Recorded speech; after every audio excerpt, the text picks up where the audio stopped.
Sally's in Westminster. Sally, what made you pick up the phone? Hi, James. Hello. I picked up the phone because I made a documentary about the history of ADHD for another channel, Radio 4. And Never heard of it. I know, and looked at the history of ADHD and the history of medication. Oh, wow. And we particularly focused on women because there has been such a spotlight put on the number of women, even before today's, this week's headlines. There's been such a spotlight on women. And there are a number of things that we found out. Now, it's my job to do this, right? I research mental health, and then I try and neurodivergence, and I try and bring the findings to the public. That's what I do for a job. Brilliant. So what we found out by interviewing experts across the piece, and by looking at all of the research, is it's always been a contested diagnosis. Yes. There've always been people who've said it's not a thing. But it is a thing. It's clearly a thing. If you put people in a scanner, you can see differences in how their brains react. I heard that. I've read that. Rory Bremner made a programme where they put one of my colleagues, Katia Rubia, put him in a scanner. And you could see the differences in his brain. Richard Bacon's had the same done. Gosh. So, you can find this stuff online. So you can see it in the brain. You can see it in how people live their lives, because people with ADHD are living lives in a world that isn't configured for them. Got it. So if you are continually struggling and scrabbling to keep on top of dates, obligations, where you're supposed to be, what your bills are, and you're completely overwhelmed by it. And this is the thing, right? It's not just, oh, God, I've got more admin to do. It's a complete overwhelm which paralyses. So people can't actually live in the world as we make the world much more complicated. People find it increasingly difficult to live in the world. Wow. And then the thing about girls... Yes. Is that there are different types of ADHD, and I'm speaking very generally here, but there are broadly two: an attentive type and a hyperactive type and an inattentive type. Well, guess which one the girls are? It's not the fidgety boy. It's not the fidgety boy on the chair. It's the girl at the back staring out of the window. Oh, so it's really unhelpful how we've talked about it as if it's only fidgety boys. Yeah, and the thing is, in the same way that you spoke earlier, I've had you on in the car. The same way you spoke earlier. Better than Radio 4 most of the time, but not all the time. It depends who's presenting. Well, exactly. I would say. When you were saying earlier about women don't ring in, and when they do, they're very self-effacing. Yeah. That's because we live in a patriarchy, whether you like it or not. We live in a patriarchy, and women mask how they behave.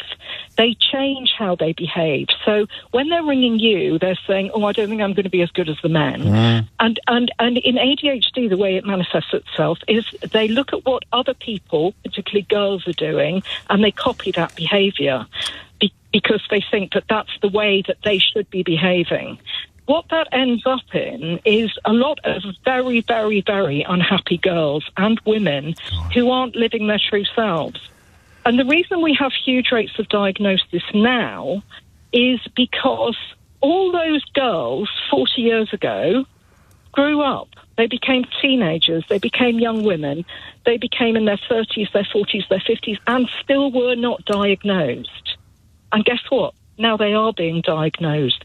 So, of course, there's going to be a blip, because there are decades of girls and women who have never been diagnosed who should have been. Well, this is one of the best calls I've ever taken. I mean, I've had some cracking calls over the years, but I don't know that I can remember the last time someone addressed the absolute bones of what I was trying to talk about in the way that you've done, because you've brought every element of the story into clearer focus, up to and including the generational question, because we wouldn't even have known what it was when they were teenagers, most of the callers I've had today. And we'll go back to Anne after the break, who's 64 now, 63 when she got diagnosed. And so these people have lived their entire lives under a how would you describe it? Heartbreaking is how I would describe it. I interviewed a woman in her early 70s who got her diagnosis in her early 70s. Heartbreaking. Absolutely heartbreaking. But better late than never, not to be glib, but you still feel a lightening of your burdens and an improvement to your existence, even if you're wishing that you'd done it 40 years ago. Yeah, I think that's right. I think it helps people make sense. Everything that your two previous callers have talked about, I've seen it in the scientific literature. So I've seen people misdiagnosed with depression and anxiety when actually it's a byproduct of their ADHD. So it's something to celebrate. That's why I hate the language it's reported with surges in drugs and this, that and the other, but it's a wonderful thing you describe. I think I've worked out who you are. You are Professor Sally Marlow. Yes. And can you recommend anything for people listening to go to? Is there any reading? Or, I mean, they could listen to the documentary you made for Archive on 4. They could listen. It was called, Trouble Staying Still. They could listen to that. Okay. And I think that's quite a nice, if you're a woman, it's a nice routine. I'm going to get into so much trouble. Well, other documentaries are available. Yeah, the BBC documentary that ADHD and Me, the BBC documentary with... Oh, no, you're not BBC, sorry. Can't say that one either. No, of course you can. It's just me that gets into trouble after the show, not you. You'll be absolutely fine. Professor Sally Marlow, thank you so much. That's a fascinating... truly fascinating, actually. And it suddenly puts together like a Rubik's Cube. All the colours match now of all the other previous callers that we've taken. I love that. It is coming up.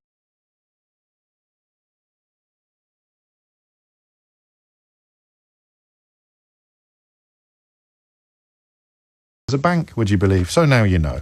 Back to ADHD, late life diagnoses, particularly for women. Lizzie's in Buckhorn Weston in Dorset. Lizzie, what can you tell us? Hi, James. Hello. Hi. Hello. So I'm 50. I was 50 this year. I was diagnosed a couple of years ago. I've had a bunch of therapy throughout my life, and starting from my 20s, and realised in my last lot of therapy that I suffer from sensitivity rejection dysphoria, which is very much connected to ADHD. Right. So it's struggling with relationships and it's perceived rejection before it happens, or even if it doesn't happen, you're perceiving it. Very much connected. So for me, it's more the emotional side of ADHD that's affected my life. It's affected relationships, friendships. Carry on. Sorry. So my confusion myself was my mum and dad got divorced when I was a young teenager. I had no problem with that, but all the therapy was related to that. Okay. And I was thinking, why am I not feeling better from this therapy? And actually, I'd come to terms with that, and actually it was the ADHD that was driving the emotional issues that I had. And it all sort of came to a realization when I was studying a therapeutic psychology course about 9 years ago, and I was sitting there and they had a neurodiversity module, and I was thinking, oh my God, this sounds like me. I can pinpoint all these things. Wow, so people thought your behaviour was a consequence of your parents' divorce, but in fact so did I. It was bedded in long before that. Yeah, of course. So did I. And my mum, definitely ADHD, massive procrastinist. I mean, the thing is, there's so many things that connect you. People just think, oh, it's just inattention, it's just not being able to sit still. But actually, there's a whole myriad of other things connected. So what difference does diagnosis make? How did that change? I think it was the realization and looking back through all of my relationships and how it's actually sort of blocked me from doing things in my life. And I'm also quite a procrastinator as well. So it takes me a long time to decide to do anything. Procrastination, massive part of ADHD. Can't decide, can't make up your mind about things. You put it off. Put off jobs, put off relationships, put off, the list is as long as my arm.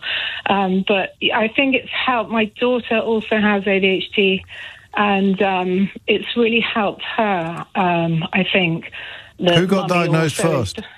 I did. Right. I did. And I'd known for probably about 10 years just never got round something to it. was going on. You just never got round to it. You procrastinated. Yeah, I just put it off. Kept putting it off. I won't go on medication myself because, well, I'm already on HRT. Right.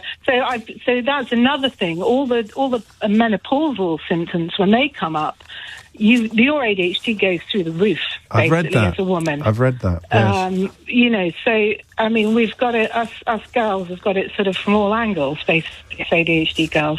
But it is helpful to know. But what is helpful is to also learn about how your brain works. Don't just rely on medication. I mean, obviously, if medication helps you, brilliant. No, of course. But to just, I really thought therapy really helped me, actually. Learning about myself through therapy, and the last therapist I had was very clued up with ADHD. So yeah, same. I'm lucky as well with therapists over the years, and some of them get it, I guess, and some of them just don't. Yeah. But what springs to mind as you speak, as not necessarily as an alternative to medication, but just as a separate conversation, is that knowledge is power. Not knowledge itself is power. Absolutely. Knowing and then working out, knowing how your brain works, working it out, doing lots of research yourself, because, you're a master of yourself, you are your own expert. And, if you find that out, then you just don't feel like you're sort of, drowning in it. You automatically, I presume, I don't want to put words into your mouth, it becomes easier to be kinder to yourself. Oh, absolutely, because that is... sort of beating yourself up about it and feeling rejected and what's wrong with me, massive part of it. I mean, and I've come to terms with all of that now. It's just been helpful knowing it was a thing rather than, relationship breakdown. Yes, exactly with my parents, that. Yeah, of course it is. Which never affected me, really. Well, yeah, I was quite happy. But no, we're all probably a little bit more complicated than we realise, and an awful lot of our childhoods are spent being told to be less complicated and to be easier. So damage being done in all sorts of ways, and it's never too late to start undoing it. Lizzie, that's brilliant. Yeah. Thank you. I'm happy for you. Can I just say one more thing? Yeah, well, go on then. Coincidentally, I think you went to the LSE with my brother. Catching pigeon burgers took a very long time of my... I've been on medication. Of London's fashionable Covent Garden. It's a small world, isn't it, eh? Anne's in Banbury. Anne, what would you like to say? Oh, hello, James. Hello. I was diagnosed with ADHD when I was 63. Gosh. Which is a year ago. I'm 64 now. And I've been on medication for about the last 5 to 6 months. How's it going? So it's going fine. I always felt there was something from teenage years, and whilst I've had a good academic achievements and a good career, I took 80%